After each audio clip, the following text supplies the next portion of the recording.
My girlfriend called me at 1 a.m., screaming on the phone, "Hurry up and send me $2,000. My card just got declined." I said, "Call your father," and then I turned off my phone. When I woke up in the morning, there was a call from the police station. They said, "Do you know what happened last night?" I replied, "What?" I'm 27, working IT support for a mid-sized company in Portland. My girlfriend Audrey and I had been together for about 8 months when this happened. She was 25, worked in marketing, and had this way of turning every small inconvenience into a dramatic emergency that somehow always required my immediate attention and usually my wallet. The thing about Audrey was that she came from money. Her dad owned 3 car dealerships across Oregon, and her mom was some kind of consultant who flew business class to conferences every other week. They'd paid for her college entirely, bought her first car, and still covered her phone bill. Meanwhile, I'd worked 2 jobs through community college and was still paying off student loans. But somehow, she always seemed to be broke. We'd had fights about money before. 2 months into dating, she'd asked me to cover a weekend trip to wine country because her account was being weird. I paid, thinking it was a one-time thing. Then it was concert tickets she absolutely had to have. Then her share of dinner with friends because she'd forgotten her wallet at home. Then her car insurance was temporarily short by $300. I started noticing a pattern where every date night ended with me picking up the check, and every emergency ended with her hand out. My best friend Trevor had warned me after I'd mentioned paying for the wine country trip. "Man, she's using you as a backup ATM." He'd said over beers one night at our usual spot downtown. "Her parents have money. She has a job. Where's it all going?" I didn't want to believe him. Audrey was fun and spontaneous and beautiful. She had this infectious laugh and made boring weekends feel like adventures. But 3 weeks before the phone call, I'd seen something that made me start questioning everything. We were at her apartment making dinner, and her laptop was open on the kitchen counter. A banking app was pulled up, and I glimpsed her checking account balance while walking past to grab plates from the cabinet. $12,000. She had $12,000 sitting there, and she'd asked me to cover her half of rent that same week because she was completely tapped out until Friday. I didn't confront her then. I should have. Instead, I just started saying no more often. When she asked me to pay for drinks with her friends at some trendy bar in the Pearl District, I told her I was watching my budget. When she wanted to order expensive Thai takeout on a Tuesday night, I suggested cooking pasta at home. She'd pout for a while, get quiet and withdrawn, but eventually she'd drop it and move on like nothing happened. The tension had been building for weeks. She'd started making comments about how I was different lately and not as generous as I used to be. Her friend Megan had even pulled me aside at a party and asked if everything was okay financially, saying Audrey was worried about me. The manipulation was so subtle, I almost fell for it. Then came that Saturday night. I was already asleep when my phone started ringing at 1:03 a.m. Audrey's name flashed on the screen. I answered groggily, my voice thick with sleep. "Hello, baby. Oh my God, you have to help me right now." Her voice was high and frantic, that particular pitch she got when she wanted something immediately. I could hear loud background noise, slot machines, or music, people talking. "What's wrong? Are you okay? Where are you?" "I'm at the casino with Brianna and Megan, and my card got declined. I need you to send me $2,000 right now." "Like, right now?" "I'm serious, Connor." I sat up in bed, suddenly very awake. My heart was pounding. "The casino? You drove 2 hours to the coast on a Saturday night. You told me you were having a girls' night at Brianna's place. That doesn't matter right now. I need the money now. They're holding my ID at the cage until I settle up. This is an emergency." Something in my brain clicked into place. All those times she'd been broke. All those emergencies. All those last-minute problems that only my money could solve. "Audrey, call your father." "What?" "No, I need you to send it. Right now. Why are you being like this? You have $12,000 in your checking account. I saw it 3 weeks ago. Call your dad if you blew through that at a casino. I'm going back to sleep. You saw my. How dare you look at my private information? That's such a violation of trust. You know what? You're being incredibly selfish right now. I can't believe." I hung up. My hands were shaking slightly, adrenaline coursing through me. Then I turned off my phone completely, set it on my nightstand, and stared at the ceiling for about 10 minutes before exhaustion pulled me back to sleep. I'm not proud of how well I slept after that. Sunday morning, I turned my phone back on around 9. The screen immediately exploded with notifications. 73 missed calls. 61 text messages. Most from Audrey, ranging from furious to sobbing to threatening. You left me stranded. I can't believe you'd do this to me. You're going to regret this. Then later, baby please I'm sorry I yelled I just need help. Then back to angry. You're a terrible person and I hope you know that. A few messages from her friends. Brianna. Audrey's crying. What did you do? Megan. Really classy, Connor. Abandoning your girlfriend when she needs you. 3 from a number I didn't recognize, all asking me to call back urgently. And 1 voicemail from the Lincoln County Sheriff's Office. My stomach dropped. My mouth went dry. I called back immediately, my fingers fumbling with the phone. Lincoln County Sheriff, Deputy Martinez speaking. Hi, this is Connor Walsh. I had a missed call from this number about an hour ago. Mr. Walsh, yes. Thank you for calling back. Do you know an Audrey Chin? She's my girlfriend. Is she okay? Is she hurt? She's fine physically, but she's currently being held here at the county jail. She listed you as her emergency contact. Can you tell me what you know about last night? I explained the phone call, the casino, the declined card, the $2,000, my refusal to send money. The deputy was quiet for a moment, and I could hear papers shuffling in the background. Mr. Walsh, Ms. Chun is being charged with passing bad checks and disorderly conduct. She apparently wrote a check to the casino for $3,500 that bounced, and when security confronted her this morning around 7 a.m., she caused a significant scene in the lobby. Knocked over a display, broke some glass. We need someone to come get her after she posts bail, or she'll be held until her arraignment Monday morning. My mind was reeling. $3,500. Bad checks. Arrested. Deputy Martinez. Her parents live 40 minutes from here in Lake Oswego. Her father's name is Richard Chun. He owns Chun Auto Group. She specifically said not to call her parents under any circumstances. Deputy, I'm not coming to get her. She has parents with resources. She has friends who were apparently with her last night. She gambled away her own money, tried to make it my problem, and I'm done. I'm sorry, but I can't help her. There was a pause.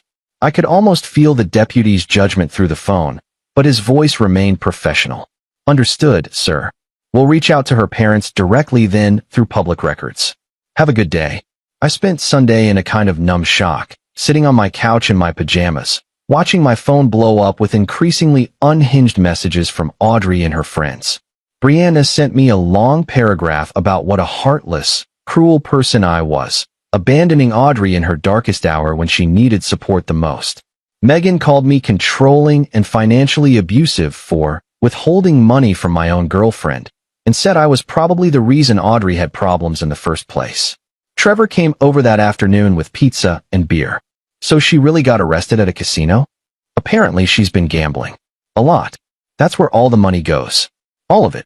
And she wanted you to fund the addiction. Man, I hate being right about this stuff. I guess her parents cut her off before. That's probably why she panicked and didn't want them called. She knew they'd find out she was gambling again. We ate pizza mostly in silence, watching some mindless action movie. It felt surreal, like this was happening to someone else. My phone rang around 5. Unknown number. I answered cautiously. Is this Connor? A man's voice, older, tired, with the weight of disappointment heavy in every word. Yes. This is Richard Chun, Audrey's father. I want to apologize for my daughter putting you in this position. The sheriff called us this morning. Mr. Chun, I'm sorry, I didn't know what else to. Please, let me finish. We got the call from the sheriff this morning. We drove out to Lincoln County, posted her bail, and brought her home. This isn't the first time. We paid off $23,000 in casino debts last year and told her we were done enabling her. She promised she'd stopped. She swore she was going to therapy. Clearly, she hasn't stopped, and she's been lying to everyone. I didn't know what to say. The number 23,000 kept echoing in my head. I'm sorry she dragged you into this. Used you, from what the police said and from what we've pieced together. We're getting her help, real help this time. Inpatient treatment. But I wanted you to know this isn't your fault or your responsibility. You did the right thing by refusing to send money. I wish more people in her life had done the same. Thank you, sir. I hope she gets better. So do we. Take care of yourself, Connor. After we hung up, I finally read through all of Audrey's messages properly. The early ones were angry, calling me heartless and cruel and selfish. I can't believe you'd abandon me like this. You're supposed to love me. Then they turned pleading around noon, promising she'd change, begging for another chance. I'll pay you back everything, I swear. Please just answer me. By the afternoon, they were bitter and vindictive, saying I'd never really loved her anyway, and she was glad to be rid of someone so cheap and controlling. You were always judging me. I can do better than you anyway. The last message, sent at 6:47 p.m., just said, you ruined my life. I blocked her number. Then I blocked Brianna and Megan too. Update 1. Audrey's friend Brianna showed up at my apartment Monday evening. I saw her through the peephole and almost didn't open the door, but she called through it that she just wanted to talk, that she understood now. Audrey's in rehab, she said, standing in my doorway looking genuinely shaken. Her parents drove her straight there from the jail. Some place in Washington that specializes in gambling addiction. That's good. She needs help. I didn't know about the gambling. None of us did. We thought you were just being controlling, keeping her on a tight budget, making her ask permission for things. She looked genuinely sorry, her eyes red like she'd been crying. She told us you made her ask permission to spend money, that you checked her bank accounts, that you were jealous when she went out with us. That's not even close to true. She lied to you. I know. Her dad told us everything when he came to pick up her stuff from my place. The debts, the lying, the check fraud, all of it. This wasn't her first arrest. Did you know that? She got caught writing bad checks at a casino in Nevada 2 years ago. Her parents made it go away.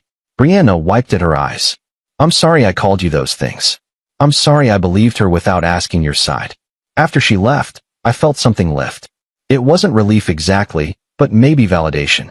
I hadn't been crazy or cruel. I just finally stopped enabling someone who'd been systematically using me. Update 2. 3 weeks later, I got an email from Audrey. The rehab facility apparently had supervised internet access for patients who'd earned the privilege. It was long and rambling, mostly apologies mixed with explanations. She admitted she'd been gambling since college. Small stuff at first, $20 on scratch tickets, $50 at a casino on a road trip. Then bigger, poker nights that turned into poker weekends. Online gambling sites. Then full casino trips where she'd lose thousands in a night. I told myself it wasn't that bad because I always planned to pay you back when I won big, she wrote. I actually believed I was going to hit it big and surprise you with all the money I owed you plus extra. I know how messed up that sounds now. I know how addiction works now. You deserved so much better than someone who saw you as a backup plan and an ATM. I'm sorry I manipulated you. I'm sorry I lied to your face over and over. I'm sorry I tried to make you the bad guy to our friends when you were the only one being honest. She didn't ask me to take her back. She didn't ask for forgiveness or another chance. She didn't ask for anything, actually. Just said she was sorry and hoped I could forgive her someday, even if that day never came. I didn't respond. There was nothing to say. 2 months after that night, I ran into Brianna at a coffee shop downtown. She told me Audrey was still in treatment, making real progress this time. Her parents had taken control of her finances completely. Every paycheck went to them, and they gave her a small weekly allowance. She was living at home now, working part-time at one of her dad's dealerships in the service department, going to therapy 3 times a week and Gamblers Anonymous meetings every night. She asks about you sometimes, Brianna said, stirring her latte slowly. I think she really did care about you, in her own broken way. She just cared about gambling more. I hope she gets better. I really do. But I can't be part of that recovery. I know. For what it's worth, she knows that too. She said you were the only person who ever set a real boundary with her. And she hated you for it until she realized you were the only one who actually cared enough to let her hit bottom. I nodded, not sure what to say to that. I think about that night sometimes. The phone ringing in the dark. Her voice demanding money with that edge of panic. How easy it would have been to just send it, to fix her problem one more time, to be the hero. How that would have changed nothing except making me complicit in her spiral. Maybe I would have sent another 2,000 the next month, and another after that, until I was drowning in debt alongside her. Trevor was right that night, when he said some people will take everything you give them and still ask for more. The hardest thing I've learned is that you can't save someone who's determined to stay lost. You can only decide when to stop letting them pull you under with them. Love isn't about sacrifice without limits. Sometimes love is knowing when to walk away. I changed my locks that week, changed my number the next, and started dating again 2 months later. Some people called that cold when they heard the story. I call it survival. I call it self-preservation. I call it refusing to set myself on fire to keep someone else warm. And when I sleep now, I sleep just fine. Number 1 a.m. calls. No emergencies that aren't really emergencies. No one screaming at me through the phone about money I don't owe them. Just silence and peace and the knowledge that I finally chose myself. That's worth more than any relationship ever could be.